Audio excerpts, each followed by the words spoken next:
En las 2 últimas semanas muchos hemos visto cómo el fuego arrasa nuestro país, llevándose kilómetros y kilómetros de superficie. Casi 400.000 hectáreas han sido calcinadas en poco más de 2 semanas. Estaba haciendo cálculos, esto es 7 veces Madrid. Es más que toda la isla de Mallorca. 600.000 campos de fútbol quemados en 2 semanas. La mitad de nuestra provincia en Coruña, casi toda la provincia de Pontevedra en 2 semanas, ¿verdad? Realmente es catastrófico. Hoy hay, según las noticias, ¿verdad? Hoy siguen miles evacuados, cientos de miles respirando aún el perjudicial humo, millones de euros en pérdidas, 4 fallecidos, al menos hasta ahora. Es una tragedia que continúa en este mismo instante. Y una de las quejas de los bomberos, guardas forestales y la ciudadanía es la falta de efectivos y la falta de recursos, ¿cierto? Porque sin efectivos y sin recursos, el fuego es prácticamente imparable. Es imparable. Hechos capítulo 5 nos narra de algo que es definitivamente imparable. Pero en este caso es imparable no para destrucción, gracias al Señor, sino para construir, de hecho, para dar vida. Hablo del Evangelio de Jesucristo. Ahora, no quiero asumir demasiado. Por eso quiero decirte qué es el Evangelio. Y por el Evangelio nos referimos a las buenas noticias de salvación de las que la Biblia habla. Esta buena noticia la encontramos, como digo, en este libro que tenemos delante. Estas buenas noticias hablan primero de que existe una condenación. Bueno, no empezamos muy bien, pero las buenas noticias comienzan con malas noticias, ¿verdad? Condenación.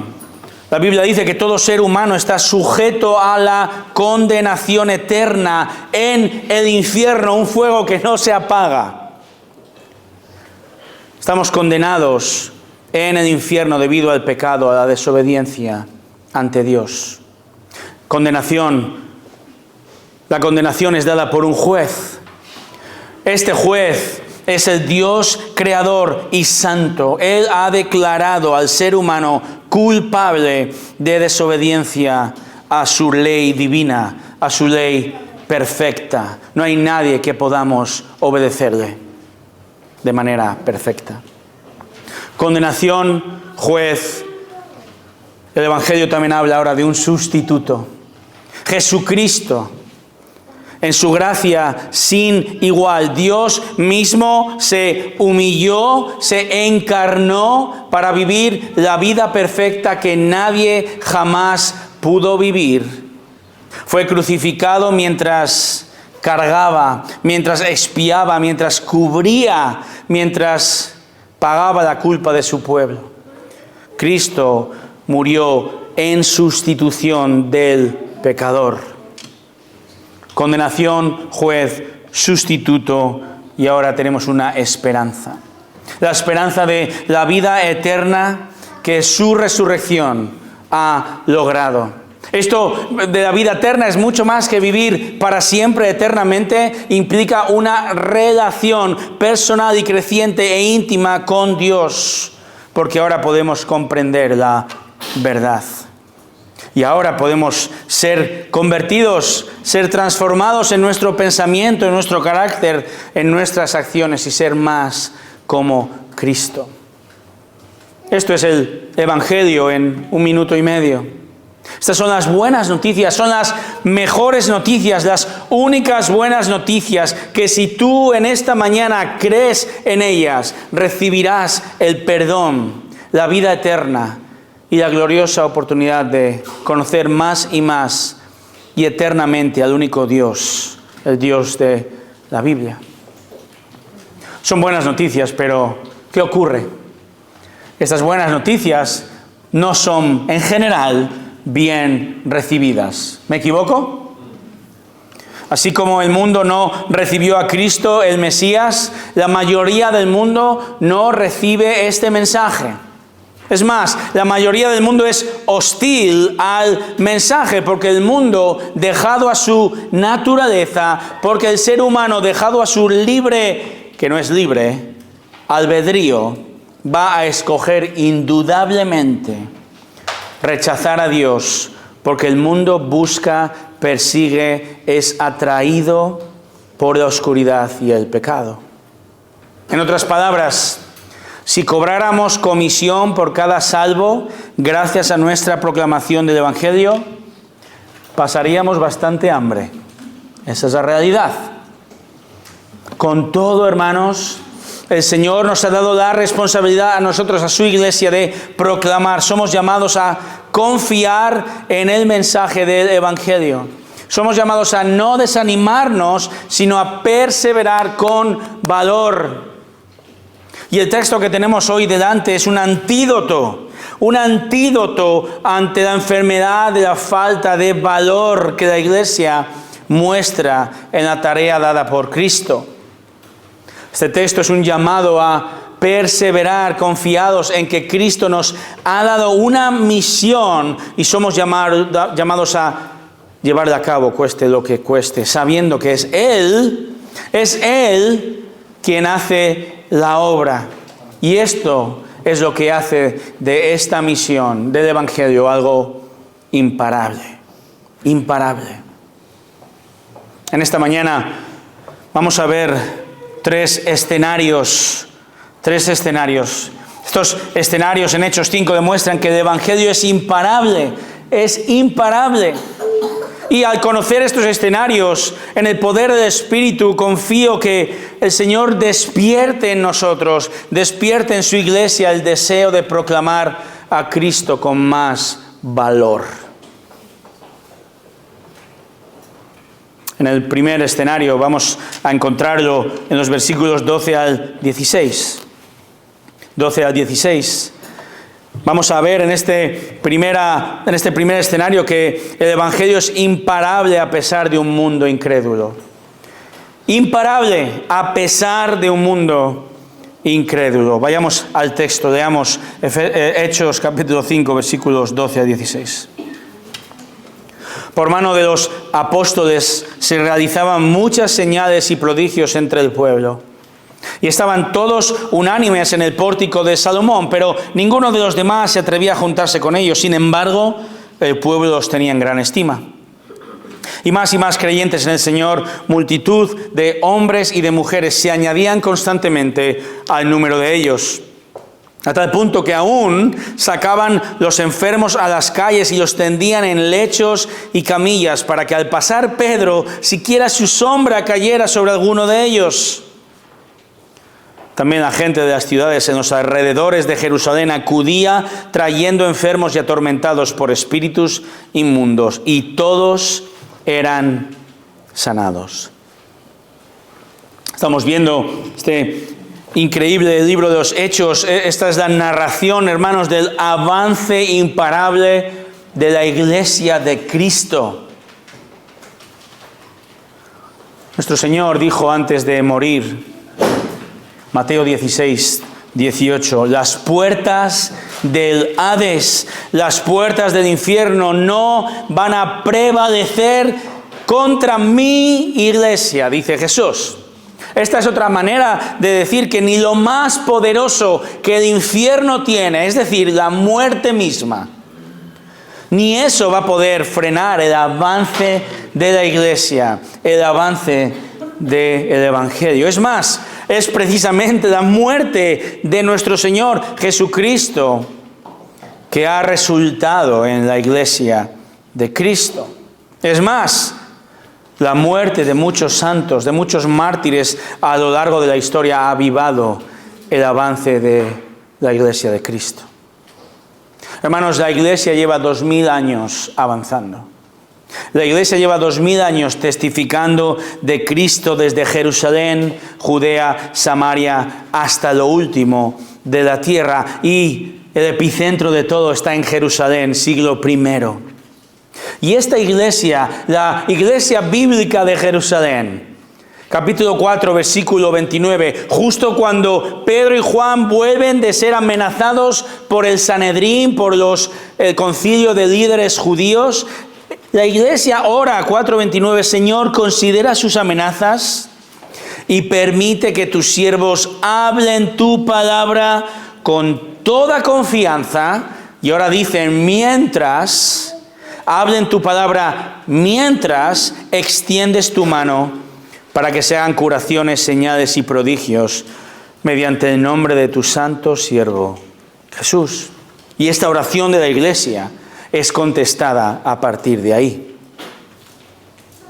Porque capítulo 5, versículo 12, como vemos, Cristo está obrando, está respondiendo esta oración, obrando poderosamente, dice el texto, entre el pueblo, por medio de los apóstoles, este grupo de hombres que solo existió en este momento y no ha vuelto a repetirse.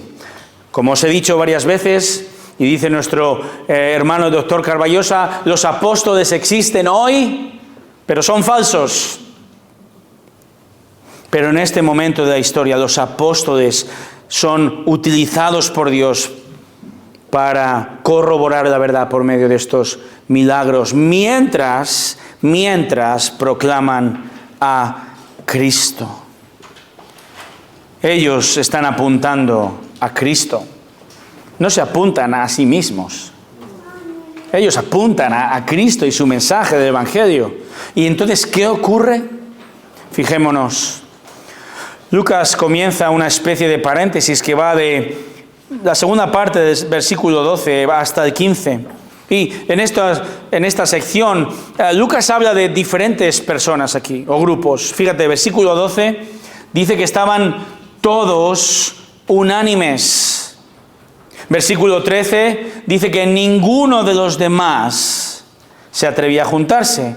La segunda parte del versículo 13 habla del pueblo.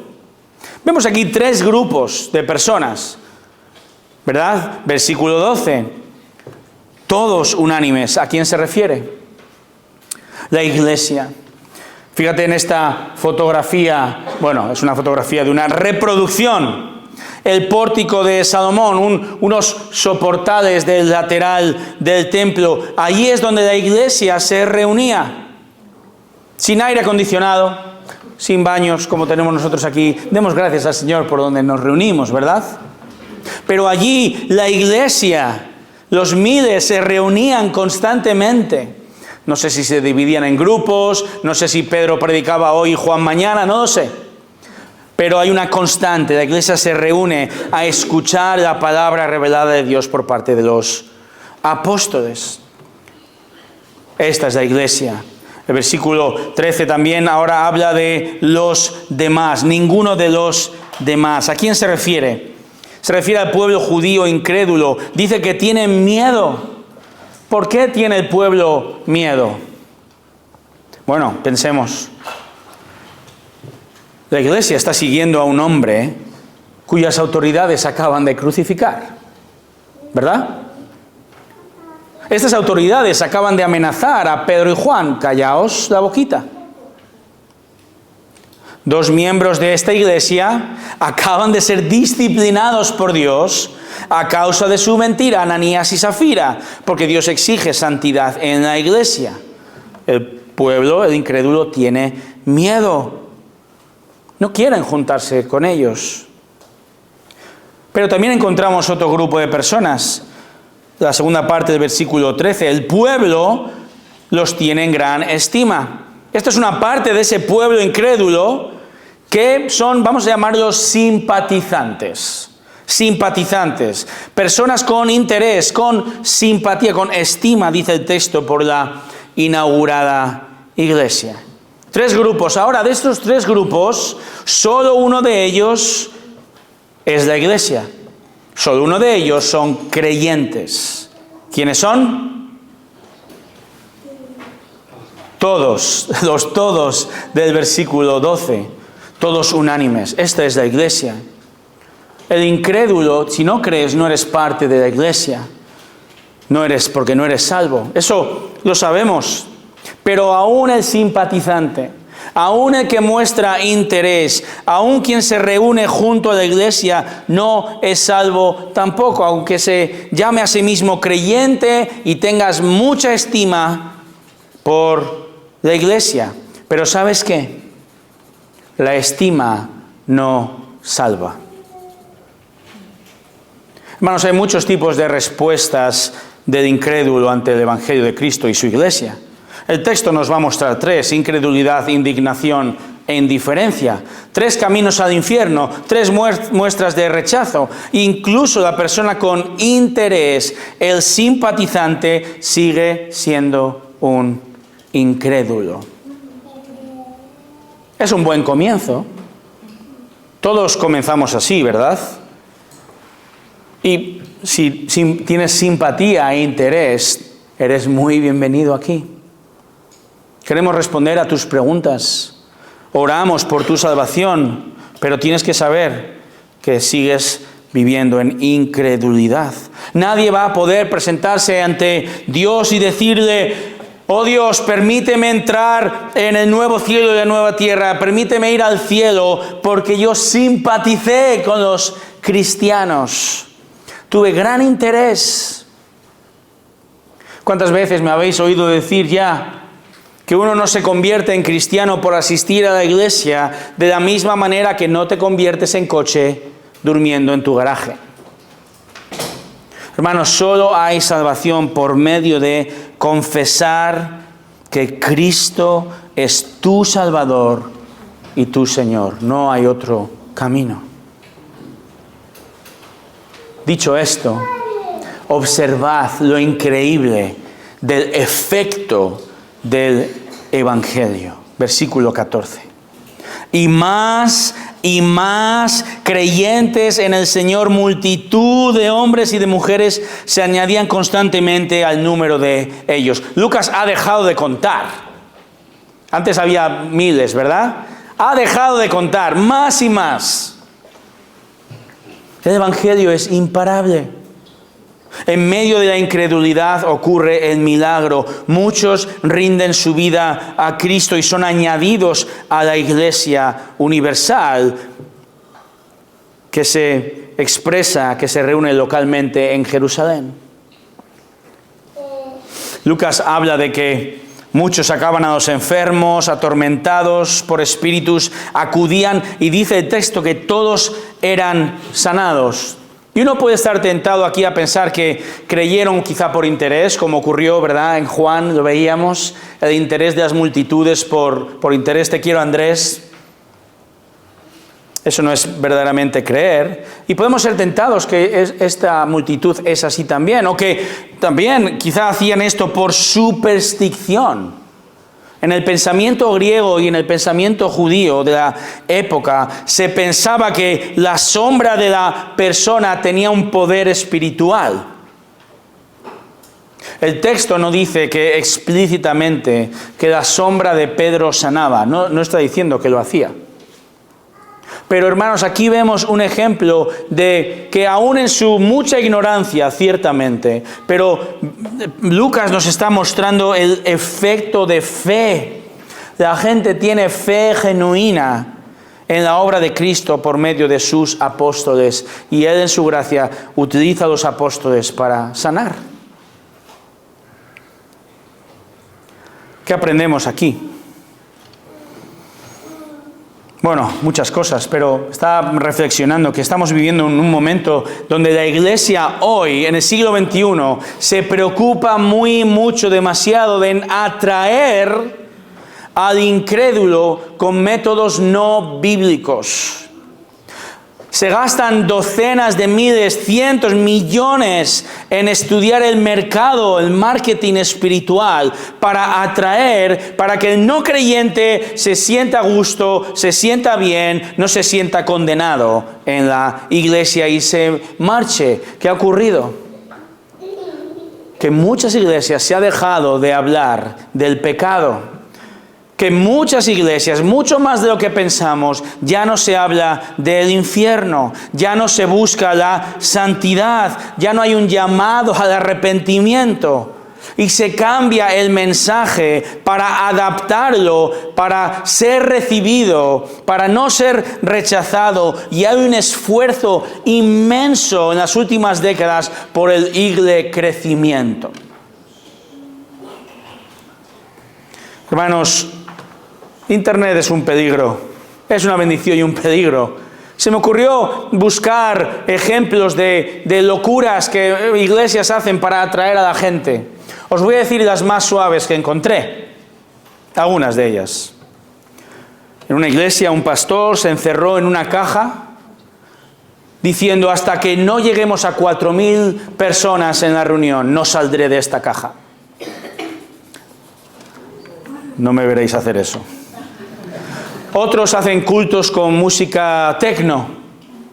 No estoy diciendo que la música tecno sea pecaminosa, pero espectáculos de sanidades, aguas milagrosas, acrobacias con motocicletas. ¿Y aquí qué encontramos? Irónicamente, aquí vemos una iglesia en el primer siglo que llama al incrédulo al arrepentimiento, que disciplina el pecado de sus miembros, que se opone a la cosmovisión, al pensamiento de la sociedad y de sus líderes, y sin embargo, el Evangelio avanza, imparable. Fíjate, el versículo 16 ya está comenzando a salir a los alrededores de Jerusalén. ¿Cómo es posible esto? ¿Cómo es posible un crecimiento bíblico? Solo es posible, hermanos, si hablamos el mensaje con valor. Comunica el Evangelio de Jesús con valor. Su vida, su muerte, su sepultura y resurrección por los pecados del mundo. Eso es el éxito de la iglesia. Comunica el mensaje. Eso es el éxito de la iglesia. Deja al Señor el resultado. Haz esto y confía. No confíes en ti mismo. Confía en la obra de nuestro Señor. Mira hasta qué punto tenemos que confiar. Versículo 14. Ahí aparece un verbo glorioso. Dice que la multitud de hombres y mujeres, dice ahora, se añadían constantemente. ¿Sabes qué significa esto? En el idioma original implica que la iglesia hacía sus deberes, y aquí dice que es Dios el que añade a esas personas. Los apóstoles de la iglesia proclamaban el Evangelio y dice que Dios añadía, eran añadidos, un agente externo añadía a estas personas a su iglesia. Dios salva. Amén. Ahora, Dios ha decidido salvar por medio de creyentes de iglesias que comunican el Evangelio. Y hermanos, el Evangelio es rebelde. El Evangelio es exclusivo. El Evangelio es inadaptado. Cambia el Evangelio y Dios no va a salvar. Pero iglesia, comunica el Evangelio con valor y confía en el Dios que lo quiere usar como instrumento para salvar. No importa si quien está al otro lado tiene el corazón más duro de la historia. Si el Señor así lo quiere, Él va a cambiar cualquier corazón de piedra a uno de carne, y ese incrédulo va a caer rendido a Cristo porque su poder es irresistible, es imparable. Por lo tanto, iglesia, comuniquemos la verdad del Evangelio con valor y confiemos en que Él añada a su iglesia. El segundo escenario que vemos en el texto lo vemos en los versículos 17 al 33. El Evangelio es imparable, no solo a pesar del incrédulo, sino a pesar de la indignación del mundo, de un mundo totalmente indignado. Leamos versículos 17 al 25. Pero, levantándose el sumo sacerdote y todos los que estaban con él, es decir, la secta de los saduceos, se llenaron de celo y echaron mano a los apóstoles y los pusieron en una cárcel pública. Pero un ángel del Señor durante la noche, abrió las puertas de la cárcel y sacándolos dijo: id y puestos de pie en el templo, hablad al pueblo todo el mensaje de esta vida. Habiendo oído esto, entraron al amanecer en el templo y enseñaban. Cuando llegaron el sumo sacerdote y los que estaban con él, convocaron al concilio, es decir, a todo el senado de los hijos de Israel, y enviaron órdenes a la cárcel para que los trajeran. Pero los alguaciles que fueron no los encontraron en la cárcel. Volvieron pues e informaron, diciendo: encontramos la cárcel cerrada con toda seguridad y los guardias de pie a las puertas, pero cuando abrimos a nadie hallamos dentro. Cuando oyeron estas palabras, el capitán de la guardia del templo y los principales sacerdotes se quedaron muy perplejos a causa de ellos, pensando en qué terminaría aquello. Pero alguien se presentó y les informó: mirad, los hombres que pusisteis en la cárcel están en el templo enseñando al pueblo. En este escenario, hermanos, observamos que Cristo y su Evangelio no pueden ser frenados.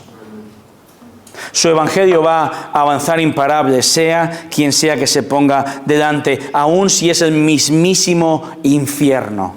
Y el infierno tiene sus emisarios, aquí en forma de líderes religiosos, el Sanedrín, que de nuevo, antes eran Pedro y Juan, ahora echan a todos los apóstoles a la cárcel, dice el texto, por celo.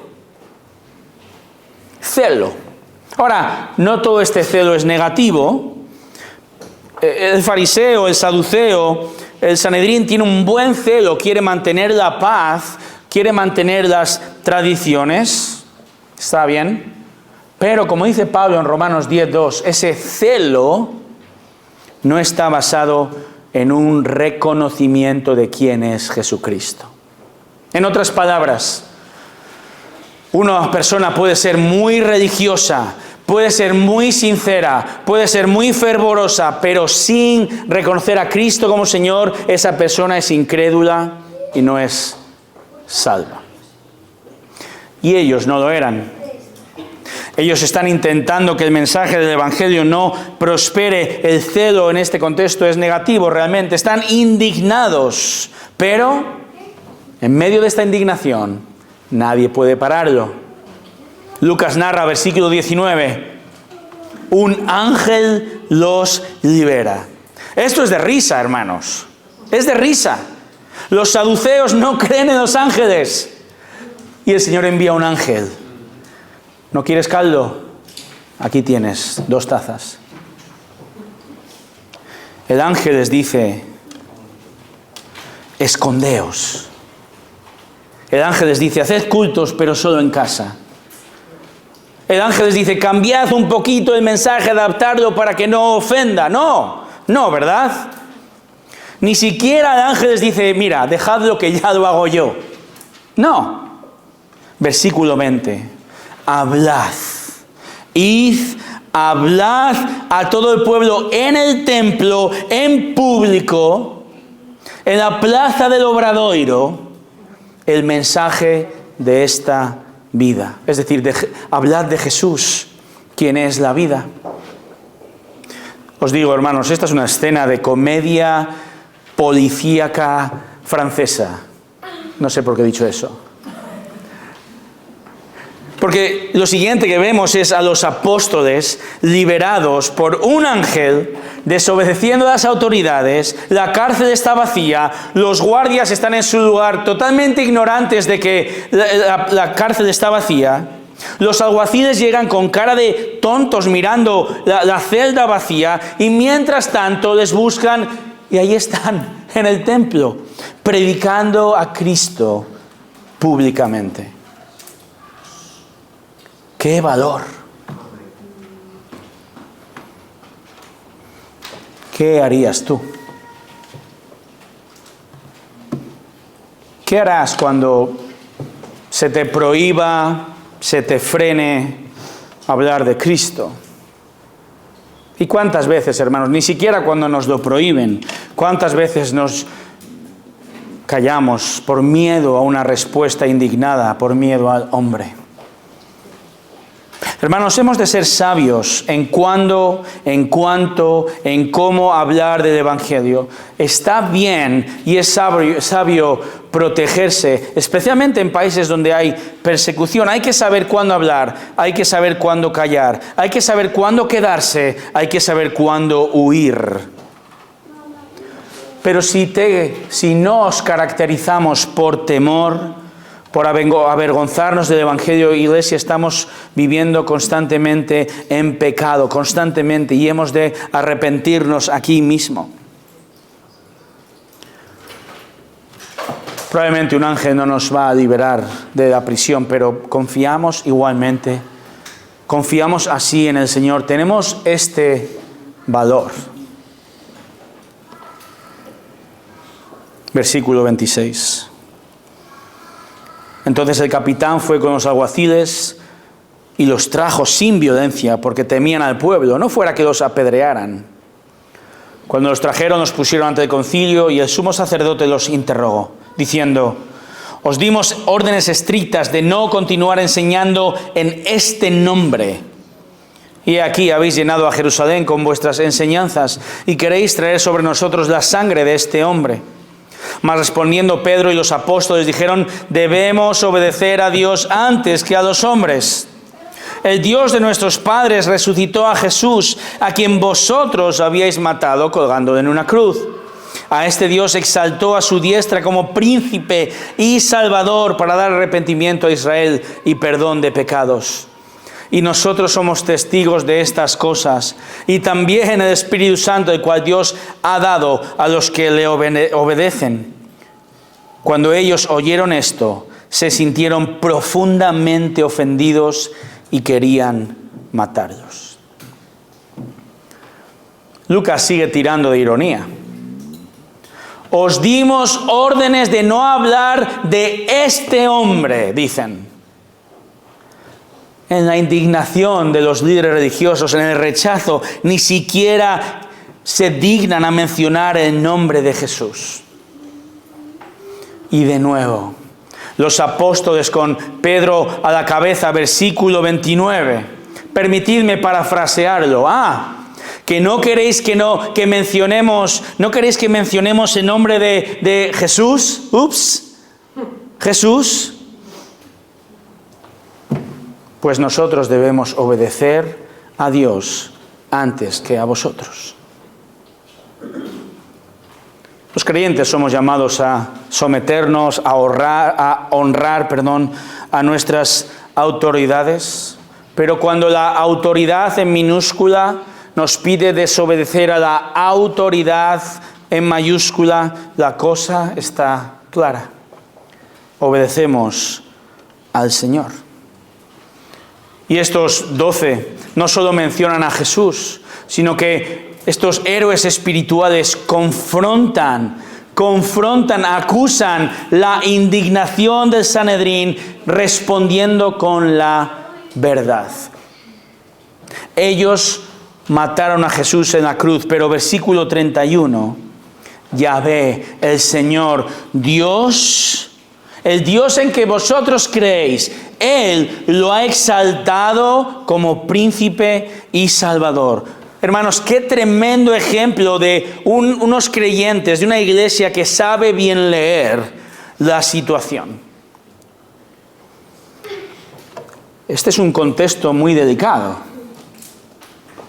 Y en lugar de callar, obedecen el llamado del ángel enviado por el Señor. Proclaman. Se defienden con un buen ataque. Y proclaman el Evangelio, versículo 31. Cristo murió y resucitó porque Él es el príncipe y salvador. Pedro dice, Dios le exaltó para dar arrepentimiento y perdón de pecados. Y dice, ¿a quién? ¿A quién? A Israel. Y ahí tienen delante de ellos a la cúpula de Israel. Dios le exaltó para que vosotros os arrepintáis de vuestro pecado. Qué tremendo ejemplo de valor, qué tremendo ejemplo de liderazgo de una iglesia obediente a la voz del Espíritu Santo. En medio de la persecución, en medio de la indignación de familiares, amigos, vecinos, desconocidos, la iglesia somos llamados a proclamar con obediencia y valor, proclamar a Cristo, que es la verdadera vida. Nosotros tenemos también al Espíritu Santo, hermanos. Somos llamados a rendirnos a la dirección del Espíritu Santo. Somos llamados a andar en el Espíritu, a ser controlados por el Espíritu mientras crecemos en su palabra. Y así, cuando llega el momento, no cuando llegue, sino cuando llega el momento, podemos tener denuedo, arrojo, valor en medio de la oposición, de la indignación.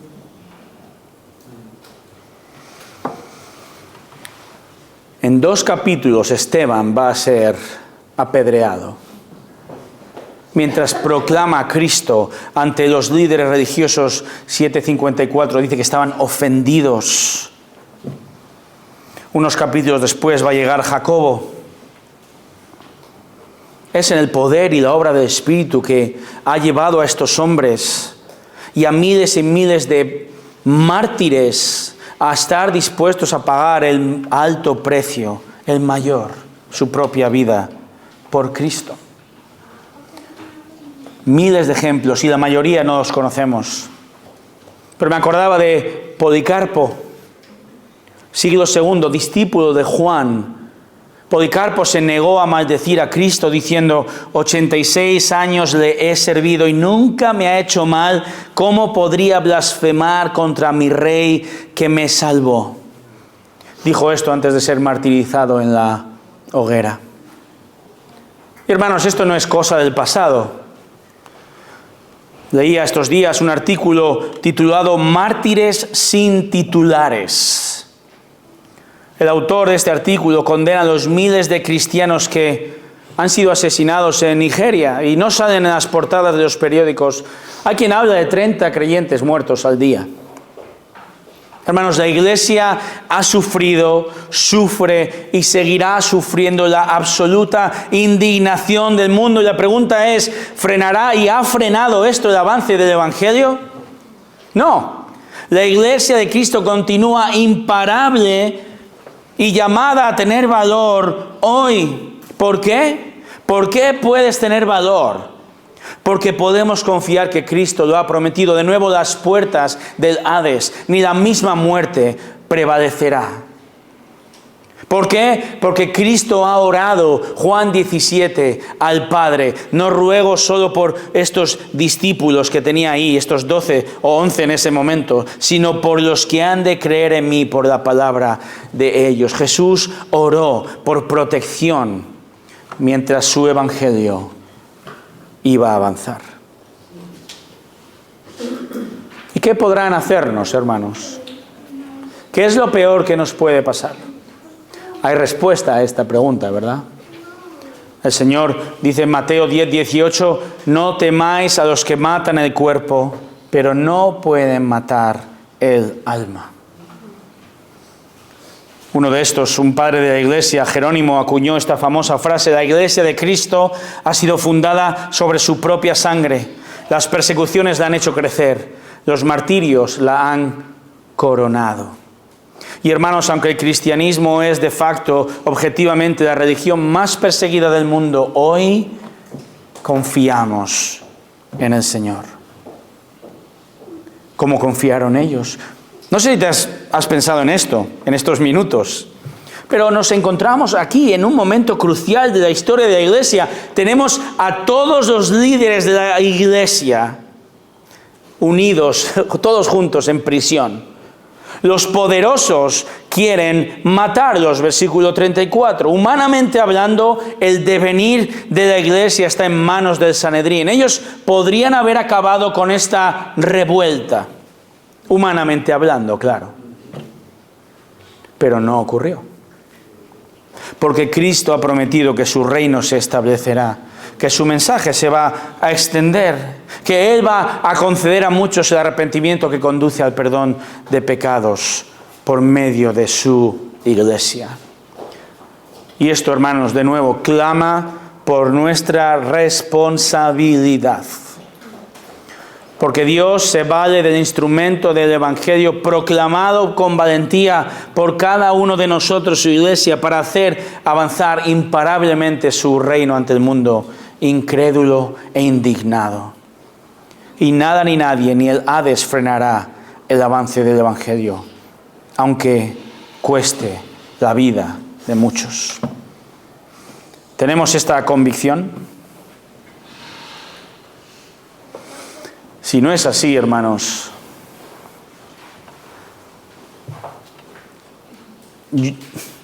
no estoy aquí para arengaros y que esta arenga cuasi militar dure unas horas o unos días. No, la solución para crecer en convicción de proclamar el Evangelio de Cristo es correr a Cristo mismo.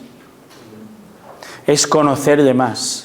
Es comprenderle, es admirarle, es adorarle y amar al Señor de la Iglesia y despertar y obedecer su plan con valor. Hermanos, el reto es que proclamemos y vivamos el Evangelio y que esto sea una rutina, nuestro modo de vida. El tercer escenario lo encontramos en los versículos 34 al 42. Un tercer escenario que demuestra que el Evangelio es imparable y esto despertar en nosotros el deseo de proclamarle con más valor. Versículo 34. El Evangelio es imparable a pesar de un mundo intolerante. Cierto fariseo llamado Gamaliel, maestro de la ley, respetado por todo el pueblo, se levantó en el concilio y ordenó que sacaran fuera a los hombres por un momento y les dijo: varones de Israel, tened cuidado de lo que vais a hacer con estos hombres, porque hace algún tiempo Teudas se levantó pretendiendo ser alguien y un grupo como de 400 hombres se unió a él y fue muerto. Y todos los que lo seguían fueron dispersos y reducidos a nada. Después de él se levantó Judas de Galilea en los días del censo y llevó mucha gente tras sí. Él también pereció y todos los que lo seguían se dispersaron. Por tanto, en este caso os digo, no tengáis nada que ver con estos hombres y dejadlos en paz, porque si este plan o acciones de los hombres perecerá. Pero si es de Dios, no podréis destruirlos, no sea que os halléis luchando contra Dios. Ellos aceptaron su consejo y después de llamar a los apóstoles los azotaron y les ordenaron que no hablaran en el nombre de Jesús y los soltaron. Gamaliel apela a un precedente histórico. Habla de Teudas, habla de Judas de Galilea, es decir, ejemplos de revueltas que no prosperaron. Sus argumentos, eso sí, pueden parecer convincentes, que lo fueron, pueden parecer incluso positivos para nosotros, pero son pragmáticos, no son procristianos, son pragmáticos. Los ejemplos históricos que él está dando son movimientos fallidos. Indica que Gamaliel no tiene una visión positiva de Jesús y sus seguidores. Y si hay alguna duda, el versículo 40 soluciona la duda. Llaman a los 12 y los azotan. Así que, en principio, parece un buen plan. Si esto avanza es de Dios, si no, no es de Dios. Gamaliel parece un buen plan, pero no lo es tanto. No lo es porque la historia y sobre todo la palabra de Dios nos ha enseñado que no todo lo que prospera en este mundo tiene la bendición de Dios. El impío prospera, dice el Salmo 73. El Islam está prosperando, ¿verdad? El catolicismo romano prospera.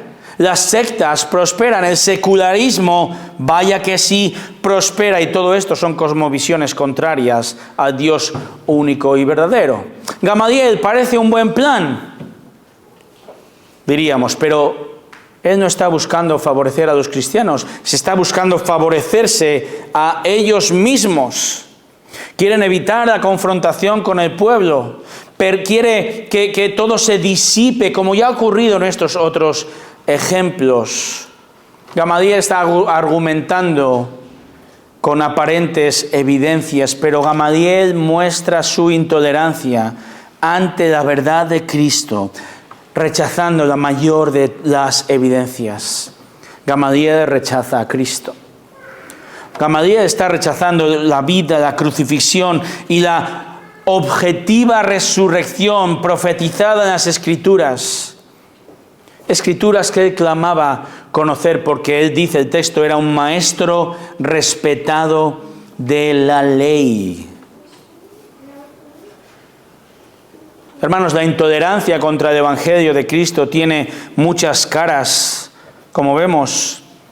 El incrédulo puede vivir activamente indignado contra el cristianismo.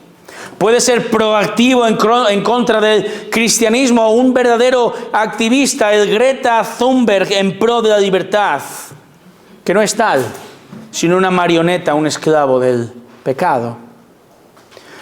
Activo, pero la intolerancia también puede ser pasiva, como vemos con Gamaliel. Está tratando el cristianismo con desdén, es una revuelta más, son otros locos, fervorosos, religiosos, fundamentalistas. Por cierto, fundamentalista, casi un insulto hoy, solía ser un cumplido, un término usado para los cristianos que creían en las doctrinas fundamentales de la Biblia. Hermanos, seamos fundamentalistas, como fundamentalistas fueron nuestros hermanos que increíblemente, versículo 41, dice que salieron de la presencia del concilio regocijándose de que hubieran sido tenidos por dignos de padecer afrenta por su nombre. Y todos los días en el templo y de casa en casa no cesaban de enseñar y predicar a Jesús como el Cristo. Sabéis que yo soy leonés.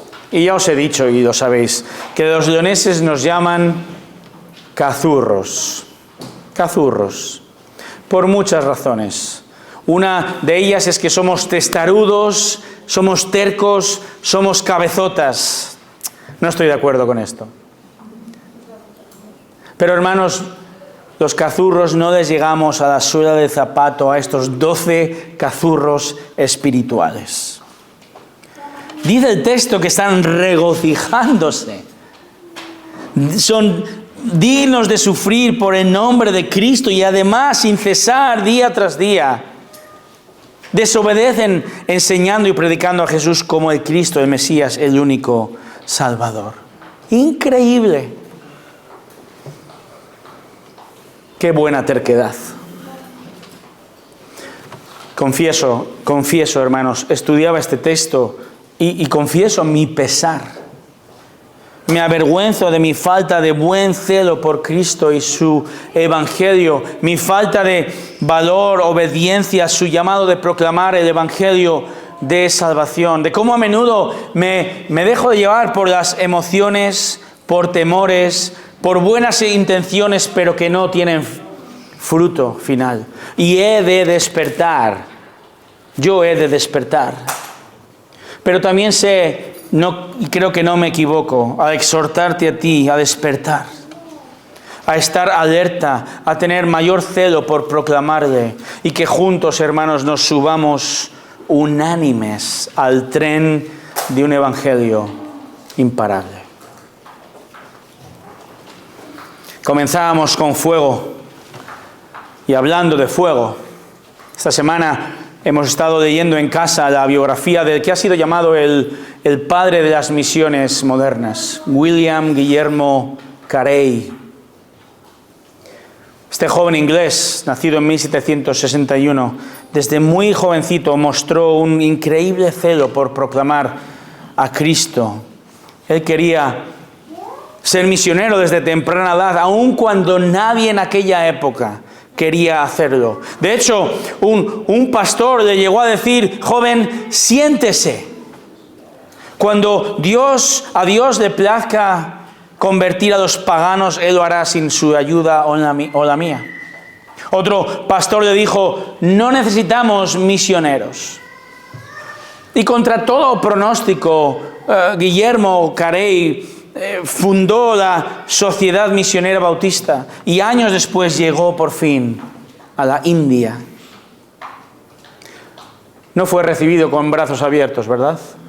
Recibió gran hostilidad por parte de las autoridades, por parte del pueblo. Multitud, constantes enfermedades, aún el rechazo de su propia esposa, la muerte de su hijo. 7 años pasaron hasta que el primer indio fue bautizado. Cuando todo parecía que empezaba a ir bien, el 12 de marzo de 1820, 20 años de trabajo son quemados en un incendio. Traducciones de la Biblia en sánscrito, bengalí, persa y otras lenguas, diccionarios, gramáticas, una tremenda cantidad de material ya preparado para la impresión. Esto fue un golpe devastador. Esto implicaba rehacer décadas de esfuerzo, pero Guillermo no se derrumbó. De hecho, en ese momento su biografía cuenta cómo se arrodilló y agradeció al Señor por aún tener la fuerza para rehacer la obra, y sin perder un instante comenzó de inmediato a rehacer esta obra. No perdió un momento en la autocompasión. Fue Guillermo Carey quien acuñó otra conocida frase que quizá has oído. Espera grandes cosas de Dios, emprende grandes cosas para Dios. La vida de Guillermo Carey y su tremendo legado que llega hasta hoy muestra un gran celo, muestra un despertar, muestra un gran deseo y un gran valor de proclamar a Cristo, como vemos igualmente en Hechos 5. Donde a pesar de los pesares, a pesar de la mayor oposición, vemos que nada ni nadie puede detener el avance imparable del Evangelio de Cristo. Y no lo puede hacer porque Cristo nuestro Señor es quien está detrás de este movimiento. Que sabemos que es mucho más que un movimiento, ¿verdad? Es la vida proclamada. Gamaliel tuvo media razón. Si este plan es de Dios, no podréis destruirlo, no sea que estéis luchando contra Dios. Y vaya si es el plan de Dios. Él es la mente detrás del plan. Él es el iniciador del plan. Cristo es aquel que llevó a cabo hasta el final el plan. Es el Señor quien hace que el mensaje sea imparable. Ahora bien, comenzábamos también diciendo que el fuego es prácticamente imparable si no hay recursos ni efectivos. Hacen falta, ¿verdad? Hacen falta invertir millones para combatir el fuego. Y hermanos, también necesitamos invertir de nuestros recursos para la extensión del Evangelio. Amén. Pero todo comienza con un deseo personal, un despertar, porque sin los efectivos de la iglesia, sin tú ni yo, sin excepción, todos, sin estos efectivos, no podemos hacer nada. Pero hermanos, levantémonos, despertemos y contemos con el mayor de los recursos, la fuerza, el poder, la voluntad y la obra consumada de Cristo en la cruz. Que la Iglesia Bíblica de Santiago deje un legado, un sembrado de proclamación de buenas noticias. Despertemos a estar dispuestos a llevar a cabo este esfuerzo. Hay algo que hacemos en esta tierra que no haremos en gloria. Antes leíamos Apocalipsis 7, con palmas, ¿no?, adorando al Señor. En el nuevo cielo y la nueva tierra vamos a hacer muchas cosas. Vamos a disfrutar sin fin en un lugar que no podemos imaginar. Pero hay algo que en la eternidad no vamos a hacer. Es evangelizar. Ese llamado es aquí y ahora para su iglesia. aquí y ahora. Recordaba Colosenses 1:5. Pablo dice a los colosenses: el Evangelio es esa esperanza reservada en los cielos que ha llegado hasta vosotros, así como en todo el mundo está dando fruto constantemente y creciendo. En medio de las dudas, en medio del rechazo, en medio del dolor, en medio de la espera por años, en medio de pensar que es imposible, en medio de filosofías, tradiciones y cosmovisiones anticristianas, en medio del fuego y a pesar del mismísimo infierno, con todos sus recursos y efectivos queriendo frenar el avance, hermanos, el Evangelio va a seguir imparable, porque este es la obra y el deseo de Dios. Vamos a subirnos, hermanos, al tren imparable del Evangelio. Vamos a esperar grandes cosas de Dios mientras emprendemos grandes cosas para Dios. Oremos, ora por tu propio corazón. Ora que el fuego no se apague.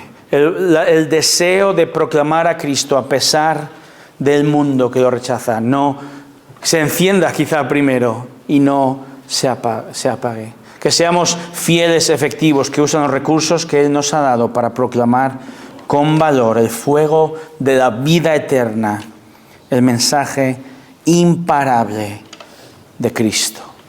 Oremos.